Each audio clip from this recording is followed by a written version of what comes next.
পেহেলগামে ভয়াবহ সন্ত্রাসী হামলায় কমপক্ষে ২৬ জন নিরীহ পর্যটক নিহত হবার পর দেশজুড়ে ক্ষোভের ঝড় উঠেছে। অন্যদিকে বাংলাদেশে চলছে অরাজক পরিস্থিতি।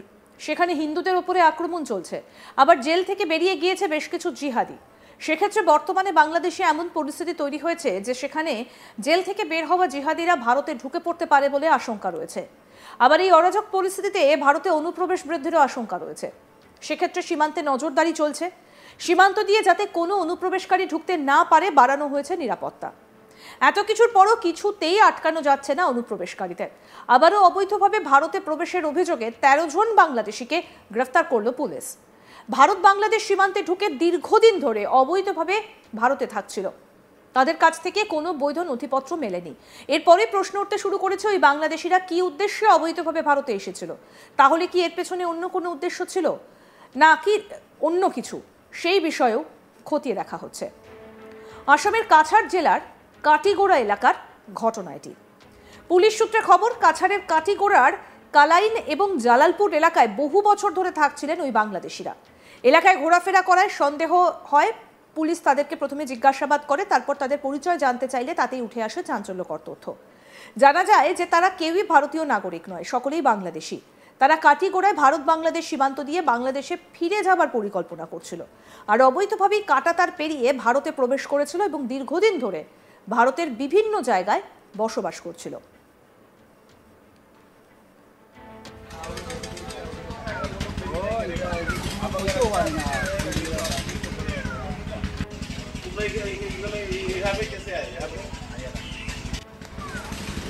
সম্প্রতি ১৩ জন অবৈধ বাংলাদেশিদের গ্রেফতার করা হয়েছে। তাদের বিরুদ্ধে যথাযথ ব্যবস্থা নেওয়া হবে বলে জানা গিয়েছে।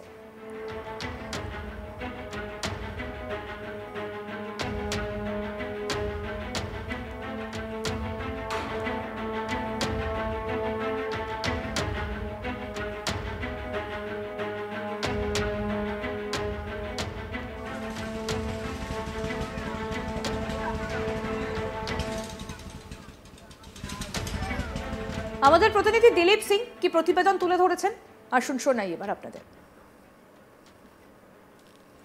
ভারত বাংলাদেশ সীমান্ত কাটিগোড়া, জালালপুর এইসব এলাকা থেকে দুদিন পর পর বাংলাদেশি লোকদের দেখা যাচ্ছে এবং তাদেরকে ধরা হচ্ছে। স্থানীয় নাগরিকরা অচেনা লোক দেখলেই সন্দেহ করছেন এবং সন্দেহ করার পর যখন পুলিশের হাতে চেপে দেওয়া হচ্ছে তখন দেখা যাচ্ছে ওনারা বাংলাদেশ থেকে অবৈধভাবে ভারতে প্রবেশ করেছিলেন। কাছাড় জেলার বিভিন্ন এলাকায় যারা বাংলাদেশ থেকে অবৈধভাবে প্রবেশ করেছিলেন তারা এখন আবার বাংলাদেশে ফিরে যেতে চাইছেন। আর যখন ফিরে যেতে চাইছেন তখন কিন্তু কাছাড় এবং জেলার যে বর্ডার সংলগ্ন এলাকা রয়েছে সেই এলাকাগুলোতে ভিড় করছেন এবং ভিড় করে সেখান থেকে বাংলাদেশে যাওয়ার প্রচেষ্টা চালিয়ে যাচ্ছেন। কিন্তু স্থানীয় নাগরিক যারা রয়েছেন ওনারা চোখ কান খুলে রেখেছেন, যার ফলে যখনই কোনো সন্দেহভাজন লোককে দেখা যাচ্ছে তখনই কিন্তু সেই লোকদের উপর দৃষ্টি রাখার পর তাদের জিজ্ঞাসাবাদ চালানো হচ্ছে। যখন চালানো হচ্ছে তখনই বের হয়ে পড়ছে আসল রহস্য। ওনারা বাংলাদেশ থেকে আসছেন, কোনো অবৈধভাবে ওনারা আসছেন, কোনো ভিসা বা পাসপোর্ট ছাড়াই। এবং আবার আসামে যখন বাংলাদেশ নাগরিক শনাক্তকরণের প্রক্রিয়া আবারও একটু চাপ দেওয়া হচ্ছে তখন সেই ভয়ে ওনারা কিন্তু আবার বাংলাদেশে পাড়ি দেওয়ার জন্য সেই সব এলাকা দিয়ে বাংলাদেশে ফিরে যাওয়ার চেষ্টা করছেন এবং তখনই কিন্তু এলাকাবাসীর সজাগ দৃষ্টিতে ওনারা ধরা পড়ছেন। আর ধরা পড়ার পর ওনাদেরকে পুলিশের হাতে তুলে দেওয়া হচ্ছে। এভাবেই কিন্তু গতকালকেও 12 থেকে 13 জনকে ধরা হয়েছিল। এর কিছুদিন আগেও কিন্তু আবার ধরা হয়েছিল, তখনও কিন্তু প্রায় 12 থেকে 13 জন ছিল, সেটার মধ্যে বৃদ্ধ, শিশু, মহিলা ওনারা ছিলেন। এইভাবেই কিন্তু কাছাড় জেলার ভারত বাংলাদেশ সীমান্তে যারা এলাকা রয়েছে সেই এলাকায় কিন্তু ঘন ঘন বাংলাদেশি অবৈধ অনুপ্রবেশকারীদের ধরা হচ্ছে এবং তাদেরকে পুলিশের হাতে সমঝে দেওয়া হচ্ছে।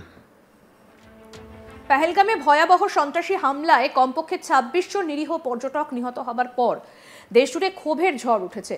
অন্যদিকে বাংলাদেশে চলছে অরাজক পরিস্থিতি, আর সেখানে হিন্দুদের ওপর আক্রমণ চলছে। আবার জেল থেকে বেরিয়ে গিয়েছে বেশ কিছু জিহাদি।